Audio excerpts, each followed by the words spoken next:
बंगाल का जब इलेक्शन शुरू हुआ था तब से बहुत सारे कॉन्स्पिरेसी हमारा पार्टी का खिलाफ में हुआ था। पूरा सेंट्रल गवर्नमेंट पूरा कॉन्स्पिरेसी करके हम लोगों को हटाने का बंदोबस्त किया था। क्या क्या कॉन्स्पिरेसी नहीं हुआ था, मेरे को पाँव में भी चोट कर दिया था जैसे हम इलेक्शन में कंटेस्ट ना करें। लेकिन हम लोग आभारी हूँ पब्लिक के ऊपर कि जनता ने हम लोग को जीत दिया था। द लाइव टीवी, सच सबसे आगे। नमस्कार, द लाइव टीवी देख रहे हैं आप। आपके साथ मैं हूं आदित्य कुमार। ममता ने एक बार फिर से पश्चिम बंगाल में खेला कर दिया और खेले के बाद सामने आई और बंगाल की शेरनी ने बीजेपी और संघियों को करारा जवाब भी दे दिया। सीधे सीधे हमला बोला, चुन चुन कर हमला बोला है। ममता बनर्जी ने सीधे सीधे कहा कि एक साजिश रची गई थी। चुनाव से पहले और उपचुनाव में भी एक साजिश थोड़ी बहुत सुबकाट दिख रही थी, लेकिन भवानीपुर की जनता ने उस भवानी को आगे कर दिया, उस चंडी को आगे कर दिया और यह बता दिया कि पश्चिम बंगाल की जनता किसके साथ है। और यही रुतबा और यही दमखम पश्चिम बंगाल के मुख्यमंत्री ममता बनर्जी के लफ्जों में दिखा।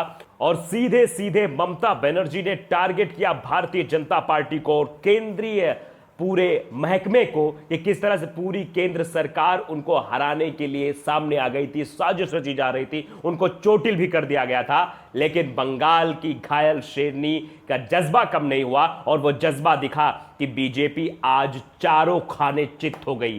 3 की 3 सीटों पर सूपड़ा साफ हो गया। और बंगाल की शेरनी की वो आवाज भी सुनिए आप, कैसे दहाड़ा है उन बीजेपी के नेताओं को और खास तौर पे केंद्र में बैठे बड़े बड़े नेताओं को, जिनको अब ममता बनर्जी को देखकर सकबगाहट हो रही होगी, सकपकाहट हो रही होगी।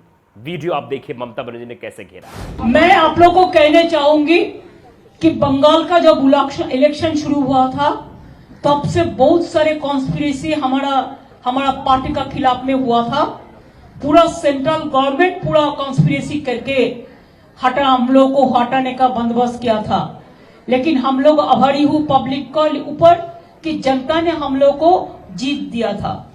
मैंने खुद इलेक्शन में लड़ा था, लेकिन वो कोर्ट में केस अभी हाजिर है, इसी के लिए सब जुडिस केस में हम कोई मंतव्य नहीं करेंगे। क्या क्या कॉन्स्पिरेसी नहीं हुआ था, मेरे को पाँव में भी चोट कर दिया था जैसे हम इलेक्शन में कंटेस्ट ना करें। उसका बाद बाई इलेक्शन आया।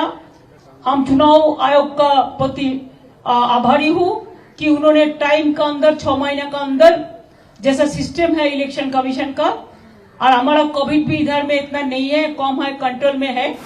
तो सुना आपने, ममता बनर्जी ने बोलती बंद कर दी भारतीय जनता पार्टी के नेताओं को, सीधे सीधे पोल खोल दी, एक एक करके कलई खोली किस तरह से भारतीय जनता पार्टी ने साजिश रची थी ममता बनर्जी को हराने की।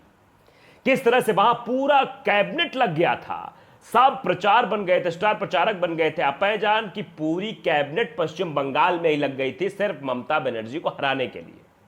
ये ममता बनर्जी को कैसे टारगेट किया जाए, कैसे यहां पर षड्यंत्र करके अपनी सरकार बनाई जाए। कई टीएमसी के नेताओं को लोग लुभावन चीजें भी दिखाई गई, बड़े बड़े सपने दिखाए गए, ताज पहनाने के सपने, बड़ी कुर्सी पर बिठाने के सपने, और उनको अपनी तरफ खींच लिया गया। लेकिन आखिरकार पश्चिम बंगाल की जनता ये समझदार थी और पश्चिम बंगाल की जनता ये समझ चुकी थी किसके साथ हमें जाना है, और इसीलिए ये आंकड़ा बदला कि 77 पर सिमटकर भारतीय जनता पार्टी रह गई और 213 सीटें पश्चिम बंगाल में चली गई ममता के खाते में और 2 अन्य के खाते में। उसके बाद जब बाई इलेक्शन हुए, यानी कि उपचुनाव हुए, तो उपचुनाव में भी ममता का जादू बरकरार रहा और बंगाल की शेरनी ने एक बार फिर से 3 सीटों पर जीत हासिल कर ली और 3 सीटों पर एक बार फिर से बड़ी जीत मिली है। और साथ ही साथ अगर ममता बनर्जी की बात करें, ममता बनर्जी भवानीपुर सीट से जीती है, लगभग 58,000 वोटों से ज्यादा वोट से ममता बनर्जी ने जीत हासिल की है। तो यह दर्शाता है कि ममता बनर्जी का जादू क्रेज बरकरार है। और मोदी मैजिक जो लोग कहते हैं कि मोदी मैजिक, घर घर मोदी, हर हर मोदी, उन सबकी अब खाट खड़ी हो गई है, क्योंकि समझ नहीं आ रहा है कि जिस पश्चिम बंगाल में वो सपना देख रहे थे सरकार बनाने का, बाई इलेक्शन में एक सीट नहीं बचा पाए और ममता के आगे घुटने टेक दिए बीजेपी ने। सीधे सीधे आप देख रहे हैं ममता आक्रोशित है।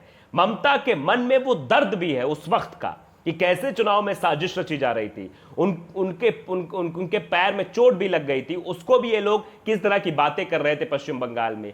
ओ दीदी कहकर संबोधित कर रहे थे भारतीय जनता पार्टी के वो लोग जिनको भेजा गया था कि जाके वहां पर सत्तासीन हो जाए, लेकिन सत्तासीन हो नहीं पाए। और उसके बाद जो बीजेपी से में गए थे, टीएमसी से कुछ अलग होके नेता, उन्होंने भी समझा कि ये तो फरेब था, ये तो झूठ था, और मोदी जी के झूठ के मैजिक को समझकर उन्होंने फिर से किनारा किया और फिर से टीएमसी का दामन थाम लिया। आप जानते हो कौन कौन से नेता हैं, हम बार बार उनका जिक्र नहीं करना चाहते। अभी बात सिर्फ और सिर्फ उपचुनाव की, बात उस बंगाल की शेरनी की जिसने 2019 के लोकसभा चुनाव से पहले ललकारा था प्रधानमंत्री नरेंद्र मोदी को। एक संगठन बनाने की कोशिश की थी उस शेरनी ने, और आज भी उस शेरनी की गरज उतनी ही भयंकर है और उतनी ही उसमें उत्तेजना के साथ साथ उतनी ही धैर्यता भी है। और ये बताने की कोशिश, सीधे से समझाने की कोशिश की है, कितनी भी साजिशें रच लो, कितना भी कुछ कर लो, लेकिन कुछ बिगाड़ नहीं पाओगे, कुछ उखाड़ नहीं पाओगे। ये सीधे सीधे समझ में आता है। ममता बनर्जी ने पश्चिम बंगाल से बीजेपी को साफ करने का पूरा प्लान तैयार कर लिया है, क्योंकि अभी तो बाई इलेक्शन में 3 सीटें साफ की हैं, और उसके बाद आने वाले जब लोकसभा चुनाव होंगे, उसके बाद जब विधानसभा चुनाव होंगे, तो वहां पर क्या स्थितियां समझ में आएंगी ये आप समझ सकते हैं, क्योंकि ममता का जादू अब बरकरार है। और ममता बनर्जी उसी तरह से आक्रामक भी हो रही हैं, उसी तरह से भारतीय जनता पार्टी के नेताओं को उनकी औकात याद दिलाती रहती हैं, उनको बताती रहती हैं तुम जितना भी चिल्लाना है चिल्ला लो, जो कुछ करना है कर लो, जितनी साजिशें रचनी है रच लो, जितना कुछ यहां ड्रामा करना है, प्रोपेगेंडा करना है, हिंसा करनी है, दूसरे नेताओं को आपस में लड़वाना है, कुछ भी करवाना है, कुछ भी कर लो, लेकिन एक बाल तक उखाड़ नहीं पाओगे। ममता बनर्जी के इलाके में, ममता बनर्जी का जो पश्चिम बंगाल है, वहां कुछ नहीं कर पाओगे। इससे पहले ममता बनर्जी ने सोच भी लिया कि ममता बनर्जी जगह जगह जाएंगी, क्योंकि उत्तर प्रदेश में भी लगातार वो नेताओं के संपर्क में, और आने वाले समय में जहां जहां 5 राज्यों में विधानसभा चुनाव होने, वहां वहां ममता बनर्जी भी अब हुंकार भरेंगी। एक तौर पर भारतीय जनता पार्टी के लिए एक सेमीफाइनल, छोटा सेमीफाइनल कह सकते हैं कि था, कि यहां पर अगर भारतीय जनता पार्टी की जीत सुनिश्चित होती है तो हो सकता है कि मोदी का मैजिक बरकरार करने की कोशिश बताई जाएगी, हर जगह ये हो हल्ला मचाया जाएगा कि मोदी मैजिक अभी चल रहा है भैया, अभी सब चलेगा, अभी सब जगह जीतेंगे। लेकिन उस मोदी मैजिक को, सेमीफाइनल को ममता बनर्जी ने जीत लिया है, और ममता बनर्जी ने बता दिया है कि कहीं भी कुछ मोदी के नाम पर नहीं है, क्योंकि जिस तरह से देश में महंगाई है, बेरोजगारी है, समस्या है, किसान परेशान है, वो सब समझ में आ रहा है। और किसानों ने ही पश्चिम बंगाल में इनको असली औकात दिखाई थी, और किसान अब जगह जगह इनको उनकी असली औकात दिखाने की कोशिश कर भी रहे। आप भी देख रहे जगह की तस्वीरें।